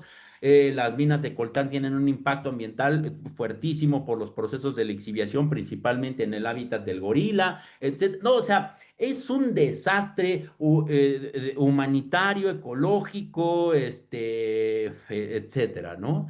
Y pues bueno, aquí viene la última, metáfora, justamente de la última metáfora de, de ¿cómo se llama? De náutica, que es la del barco negrero. Y tenemos esta hermosa pintura, hermosa y terrible pintura de Turner, donde que justamente se llama El barco negrero, donde la tripulación decidió tirar la mercancía para evitar, el naufragio. ¿Y qué era la mercancía? Pues esclavos. Justamente, los esclavos que ya habían muerto o los esclavos que estaban enfermos, decidió tirarlos a la mar, justamente, ¿no?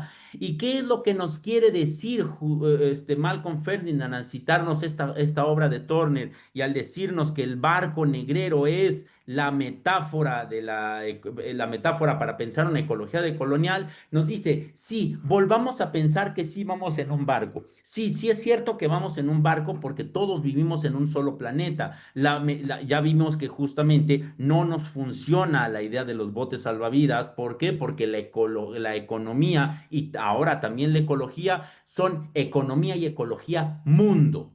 Sí, pero no todos vamos en el mismo nivel, no todos vamos de la misma manera. ¿Por qué? Porque un barco negrero, la tripulación va arriba, los capitanes van en camarotes, la tripulación va arriba y la mercancía, es decir, los esclavos, junto con otra mercancía, animales, etcétera, etcétera, van justamente en las bodegas, ¿no? En las bodegas. Y van en condiciones de hacinamiento. ¿Por qué? Porque les conviene más que las personas mueran en el hacinamiento, pero pues que lleguen un montón de personas a llevarse menos personas y que sobrevivan, pero en buenas condiciones. O sea, es una cosa terrible, ¿no? Y entonces, en esta ecología de colonial, lo que nos dice, sí, sí vamos en el mismo barco, pero no todos vamos en las mismas condiciones. Y aquí justamente le corresponde, espérenme nada más tantitito, que ya no veo, aquí está así, exactamente. Bueno, ¿qué es lo que tenemos que entender entonces? Que en esta geoadministración del sistema mundo hay una invasión violenta de los territorios colonializados. Lo que esto se- es la idea de que no hay modernidad sin colonialidad, justamente, ¿no? Y bueno, y justamente eh, la la forma de gubernamentalidad que corresponde a esta metáfora es la del Plantacioceno, ¿sí? ¿Y qué es la lógica del Plantacioceno? Justamente, bueno, mira, aquí dice, ¿no? Déjenme leer. Mientras las plantaciones existen, también lo hace un paisaje agrario colonial cuyas relaciones internas permanecen inalteradas. A veces el pasado de las plantaciones reaparece en forma sorprendente. ¿Qué es el Plantasioceno? No es una negativa del Capitaloceno, no, es simplemente ver el Capitaloceno con su componente colonial. No hay modernidad sin colonialidad. No hay capitalismo sin colonialidad, o sin colonialismo primero y después sin colonialidad, ¿cierto? Eso es lo que nos está diciendo. La lógica del Plantacioceno también es plantada por Haraway, por Anna Tsing y por otros que no me acuerdo ahorita, justamente. Y es bien interesante porque piensen en una plantación colonial, ¿sí? Justamente en una plantación en un país de tercer mundo. Lo que vamos a tener es que la apropiación del trabajo y energía trabajo ocurre en espacios de organización de la naturaleza. ¿Sí? Organización de la naturaleza, así como de repente organizas tú tus estantes así, así los podemos ver, ¿sí? Hay una acumulación de capital brutalizando, desplazando. que eso es muy importante, desplazando poblaciones y explotando. Hay una destrucción de las formas nativas, no nativas, nativas de la naturaleza, hay una racionalización de las operaciones escalables. Hay una simplificación de la ecología porque justamente se escogen cuáles son los sujetos que se van a reproducir y cuáles no, y hay emplazamientos humanos y no humanos. Eso me parece muy interesante. Esto de los emplazamientos humanos y no humanos implica que hay una esclavización de personas, pero también de plantas, pero también de animales, pero también de microbios. O sea, una esclavización en el sentido de que de la disposición de estas personas como sujetos, ¿no? Hay una relocalización de las unidades generativas de riqueza para colocarlas en circulación en el mercado. Fíjense qué interesante. O sea, relocalizas las plantas, los animales, los microbios, las bacterias, las levaduras, lo que sea justamente para ponerlas en el mercado. Y las plantaciones, podemos ver esta lógica en diferentes lugares. ¿No? En plantaciones, plantas industriales, minas, fábricas, textiles, rastros, etcétera, ¿no? Justamente pensar los rastros, por ejemplo, desde la lógica del plantación nos sirve muy bien, ¿no? Sirve muy bien pensar el rastro o las fábricas estas de pollitos, bueno, no son fábricas, pero esas, ¿no?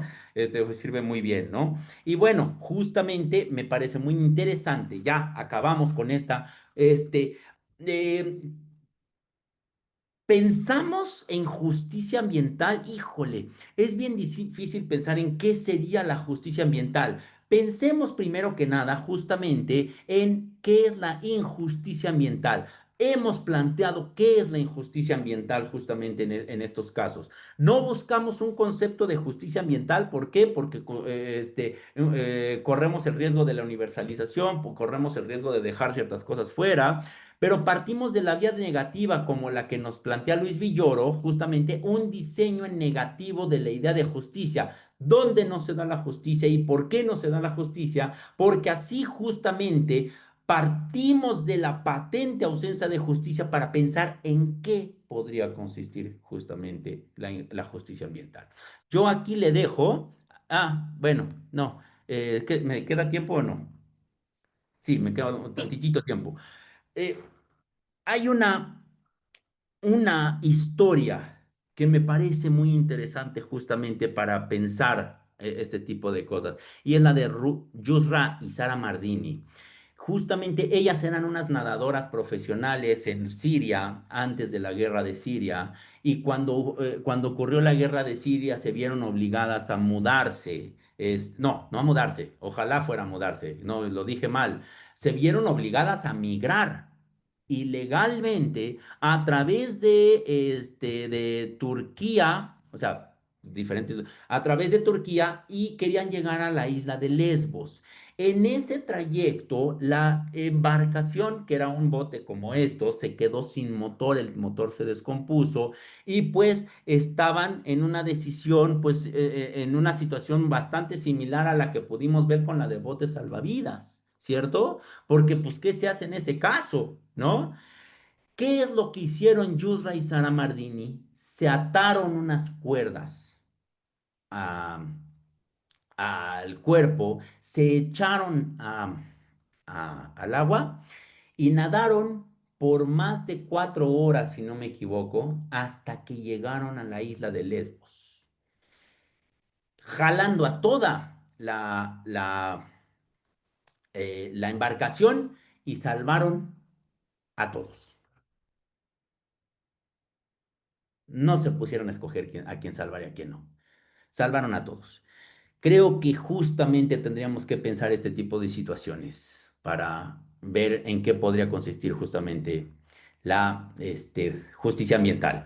Lo dejo simplemente como un ejemplo. Hay película en Netflix, se llama Las Nadadoras. Está bonita, ¿no? No es excelente, pero está bonita y la historia es realmente conmovedora.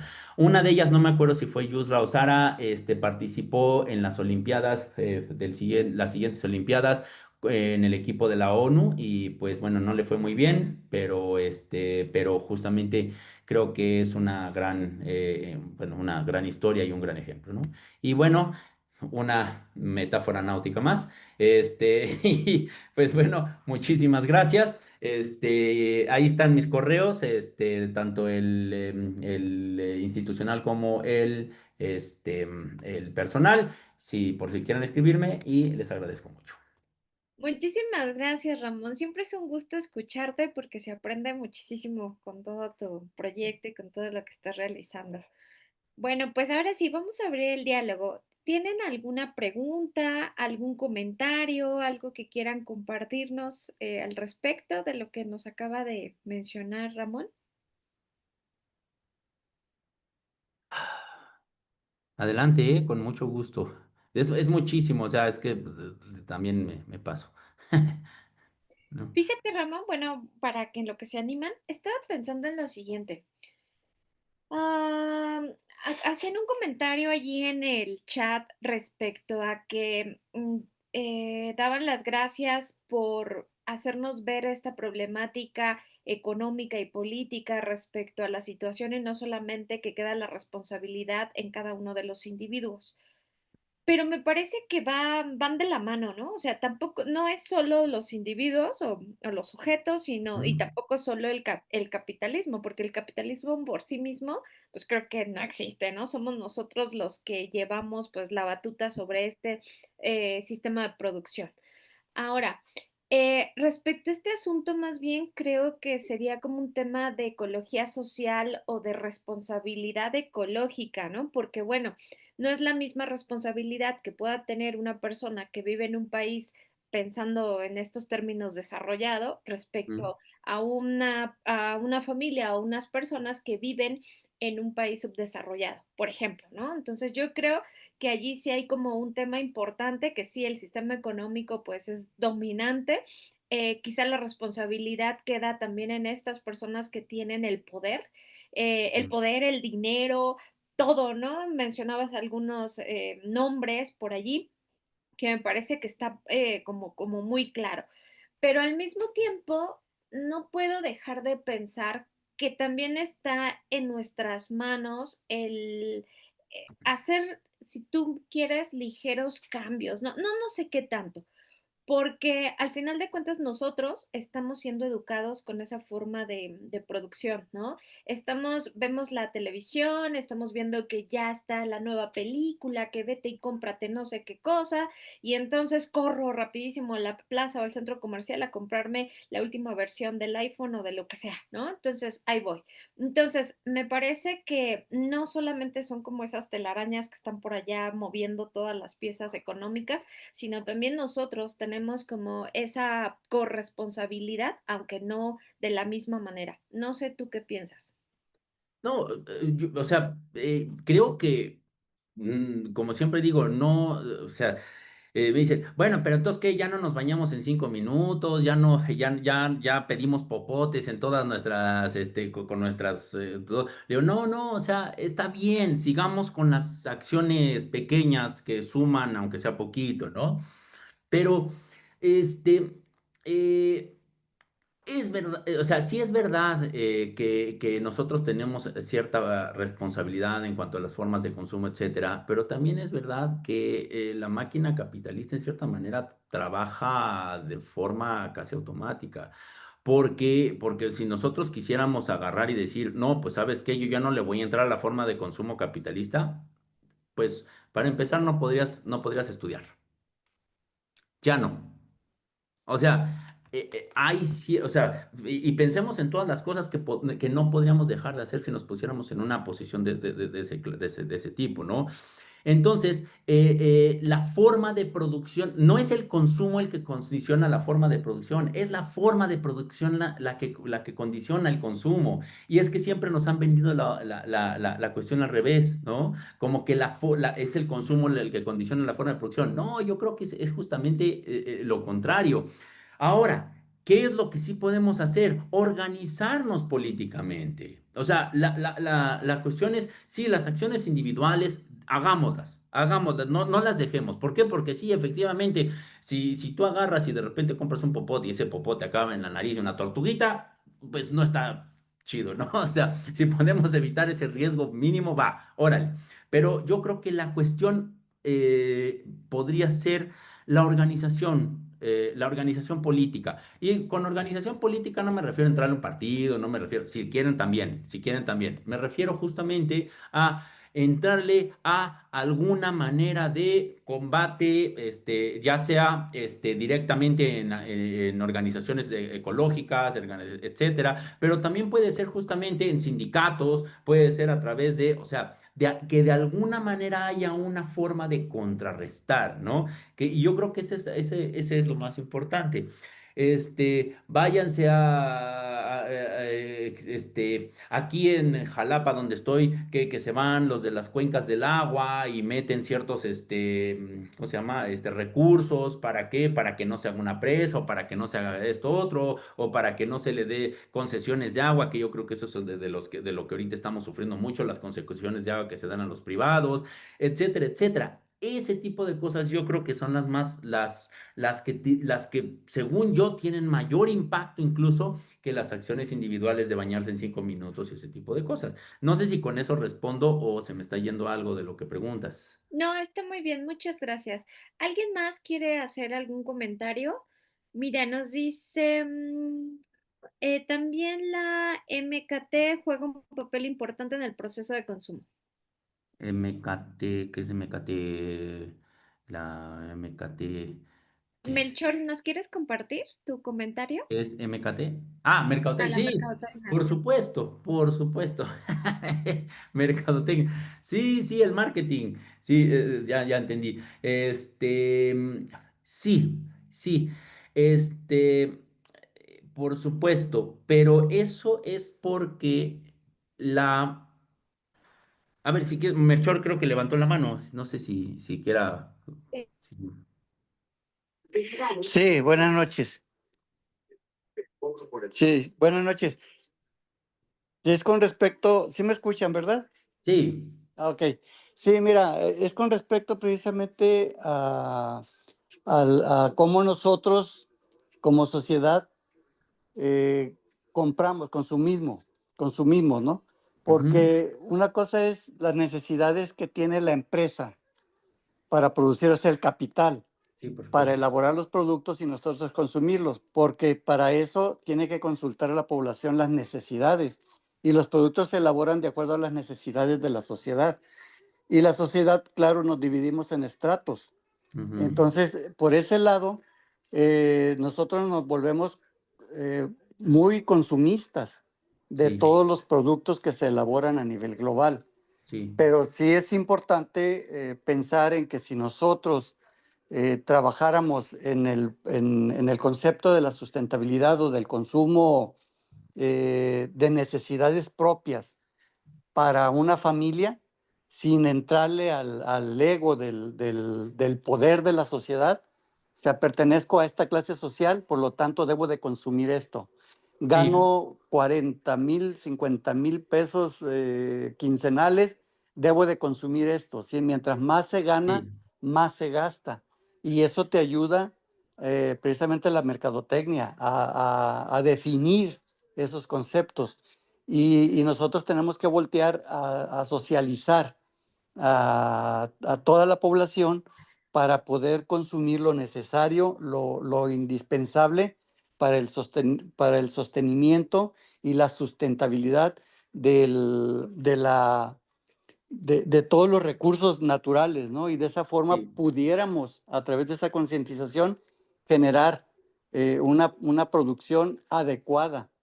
Pero claro, el capital es un poder demasiado fuerte como para pensar en estas situaciones y poder socializarlo, porque es tanta la enajenación, la alienación que tenemos en la explotación del hombre por el hombre, como tú lo mencionabas, ¿no? Por ejemplo, esa explotación y esa esclavitud que a través de los años hemos padecido y que no hemos dejado de padecer, porque sí, sigue habiendo ese tipo de explotación del hombre sí, por el hombre. Entonces, en ese sentido va ese comentario de la mercadotecnia y de la producción capitalista, más que sí, nada sin pensar en la producción de un consumo mínimo necesario para el sostenimiento de una comunidad. Sí, el problema es pensar en cuál es ese consumo mínimo necesario para el Así sostenimiento. es, No, no, es que es bastante difícil, sí. porque además, por ejemplo, si nosotros lo vemos, por ejemplo, en una cuestión como la pirámide de Maslow, hay una jerarquización de las Ujú. necesidades que no me parece del todo adecuada. Eso es tema para otro momento. ¿Cuál es el problema con esto? Sí, es verdad, la economía capitalista es una economía sostenida, de crecimiento sostenido. Es decir, siempre necesita estar produciendo, acumulando más capital, porque si no, justamente no puede, pues no sería capitalismo, ¿no? No me voy a meter mucho en esta cuestión, pero para poder justamente estar siempre reproduciendo esta lógica del capital, necesita estar fomentando constantemente el consumo. ¿Y cómo lo hace? Pues sí, justamente a través de la mercadotecnia, a través de diferentes procesos. Hay una cosa que a mí me parece muy interesante y que es donde de repente nos decimos, sí, bueno, pero es que ¿qué es lo mínimo necesario? Ponía yo el ejemplo de este iPhone. Ahorita todos podríamos agarrar y decir justamente, no, pues ¿sabes qué?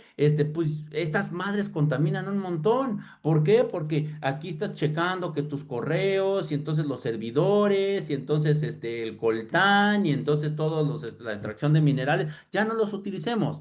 ¿Es posible en la actualidad dejar de utilizar los celulares? No, ¿por qué? Porque justamente lo que hacen este tipo de aparatos es una cosa que se llama trincheramiento tecnológico. Es decir, fíjense cuántas cosas podemos hacer aquí. El teléfono empezó con hacer llamadas, luego pasó a recibir mensajes porque incorporó el Viper y luego empezó a incorporar videojuegos. Todos nos recordamos el del gusanito y luego ya estábamos con el BlackBerry, que ya podías consultar internet, y luego de repente empezamos con las pantallas, ahora escuchamos música, mandamos correos, etcétera, etcétera, etcétera.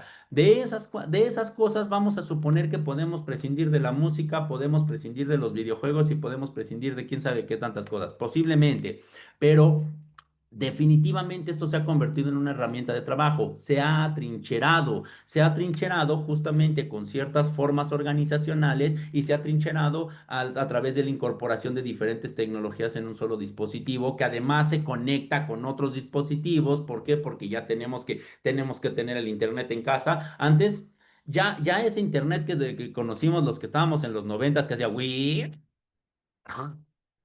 Ese, ese justamente ya no nos serviría, no nos sirve, ya no podemos estar con ese internet. Que si tú querías utilizar el internet, no podían llamar por teléfono, y si están llamando por teléfono, no podíamos usar el internet, ya no nos sirve. Entonces, de pronto, este tipo de tecnologías se atrincheran y aseguran su consumo.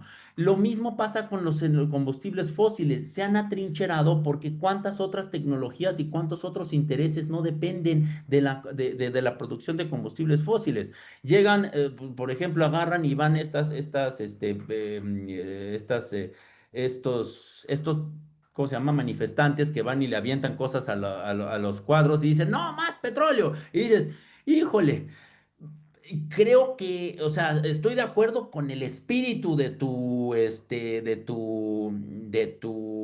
protesta, pero creo que es bastante ingenuo pensar que podemos dejar los combustibles fósiles de la noche a la mañana. ¿Por qué? Porque modos de vida enteros, la forma de transportarnos, educarnos, etcétera, depende, la energía misma que consumimos a veces, de mucha depende de combustibles fósiles. Definitivamente tenemos que hacer la transición energética, pero híjole, eso es a lo que me refiero cuando digo que justamente no solo depende del marketing, a veces no es solo el marketing, a veces justamente la economía capitalista logra automatizarse o no sé cómo te dije hace rato, ya que justamente sí, atrincherarse para que se reproduzca de manera automática. Híjole, pues durísimo, durísimo, ¿no? Eso es bien difícil. Y esto es justamente para decir, es que de pronto podemos pensar en esta cuestión que dicen ahí, dejar los privilegios. Es que en muchas ocasiones ya no podríamos necesariamente hablar ni siquiera de privilegios. O sea, comparados con determinados estratos, sí, tener un celular pues puede ser un privilegio, pero en realidad para estudiar, para trabajar, para etcétera, etcétera, es casi casi una necesidad. Para recibir ahora depósitos bancarios, para recibir tu tarjeta del bienestar, para recibir quién sabe qué tantas cosas. Se atrincheran los intereses y se atrincheran las tecnologías de manera que ya no podemos prescindir de ellos. No en la manera en que están diseñadas esas tecnologías actualmente. Probablemente tendríamos que incidir en el diseño de esas tecnologías para, al menos para que no se echaran a perder tan rápido, ¿no? O sea, pero no sé, no sé. También ese es material para otra tertulia de evaluación axiológica de las tecnologías, pero bueno, eso lo dejamos para otro momento. Muchas Perdón si me gracias, extendí un Ramón. poquito. Bueno, antes de darle la palabra a Ireri, les recuerdo el token para generar constancia. Sería el 3, las siguientes letras con mayúscula, FML, 3 FML. Y ahora sí, continuamos, Ireri, por favor. Hola, buenas noches. Pues algo que se me hace que sería muy bueno sería tener más claridad en todos los procesos, ¿no? De los productos, Sí, que realmente como que nos enfoquemos en exigir, porque, por ejemplo, ayer veía un documental de océanos y de la pesca industrial de arrastre, cómo barre con todos los pastizales marinos y soltando toneladas de CO2 así como bestia, o sea.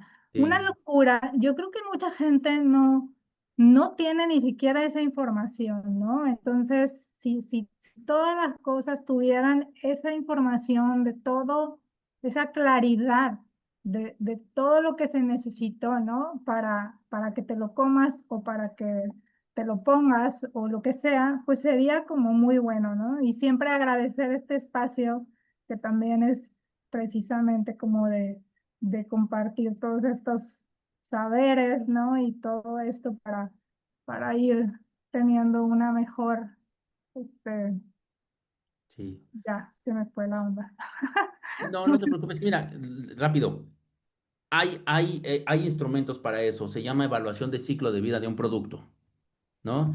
Y justamente son evaluaciones eh, súper técnicas, pero sí tú puedes irlo haciendo justamente, ¿no? Y en la evaluación del ciclo de vida de un producto, pues justamente tú ves los impactos que va teniendo el producto en todo el ciclo de vida, desde la extracción hasta el desecho, ¿no? O sea, justamente, y que creo que es un poco lo que estás diciendo, ¿no? Y esto se complementa con otra cosa que es la evaluación social del ciclo de vida de un producto, ¿no? Justamente que también evalúa los impactos sociales, políticos, etcétera, etcétera. Son dos instrumentos bastante interesantes. Hay por ahí un libro como de este tamaño que es evaluación del ciclo de vida de una laptop. Así, Sí, pero me así. refiero como a obligar a las empresas a que lo digan, no que a que tengamos nosotros que buscar y que toda la gente, pues de aquí a que la gente, o sea, a lo mejor yo lo puedo hacer, pero toda la gente debería de tener el derecho de saber, o Sí. sea, como obligar a la otra parte, ¿no? Es como que lo que yo creo que tenemos Sí. que movernos para esa dirección, pero muchísimas gracias por todo. Hay que politizar ese ámbito, porque justamente cuando las empresas lo consideran como ámbitos económicos, es decir, como ámbitos privados, en muchas ocasiones se reservan esa información porque dicen, esa es la de mi producto. Es un poco por lo que decía, repolitizar la economía, es decir, no considerarla como un ámbito del oikos, ¿no? Sino justamente es un ámbito político, esa es la idea. Y la repolitización implicaría la obligación de que hagan eso. Sí, muchas gracias, Ireri. Muchas gracias a todos, a todas. Bueno, nada más cierro con este comentario. Pues de igual forma estamos aquí discutiendo estos temas y estamos recurriendo al Zoom. Entonces es difícil dejar de depender, digamos, de estas tecnologías que requieren lo que llamamos recursos naturales para que puedan darse, ¿no? Pero al Pero final, ese, pues bueno, creo que con lo que tú decías hace un momento, no necesariamente nos estamos organizando, pero este espacio funciona precisamente para poder reflexionar en torno a estas problemáticas. y pensar nada más una cosa, estas tecnologías nos salvaron la vida en COVID-19, Sí, también. ¿no? A Híjole. muchos, ¿no? O Bueno, sea, pues ahora sí me despido. Te agradezco muchísimo, Ramón. Yo no, creo que gracias a ti, nos Silvia. quedas a deber muchas tertulias con temas diferentes, pero bueno, esperamos tenerte por acá en el espacio de bioética y ambiente más adelante. Y bueno, y mil gracias a todos los demás que se conectaron a estas horas y que seguimos aquí al pie del cañón discutiendo sobre estas temáticas. En breve, espero en el fin de semana pueda estar la tertulia en la plataforma de YouTube. Y miren, también aquí les cuento otra cosa. Hace un tiempo detectamos que la transmisión en Facebook Live de repente ya no la podíamos transmitir. O sea, sí se podía transmitir, pero ya no nos permiten poner como que se vea para todas las personas. Cambiamos a YouTube, todo perfecto. Y ahora YouTube, ¿no? Curiosamente. ¿Por qué será? Pues precisamente porque estamos generando, yo creo que eco con estas problemáticas, ¿no? Hablando sobre estos temas. Entonces, pues bueno, a seguir trabajando por esto, que hay mucho todavía que decir y hacer al respecto. Bueno, pues ahora sí, les agradezco muchísimo. Nos vemos para la próxima tertulia el próximo mes, que justamente hablaremos de todo este marco jurídico respecto al cambio climático y la justicia ambiental. Qué Muchísimas interesante. gracias. Nos vemos. Gracias, Jackie. Cuídate. Igual.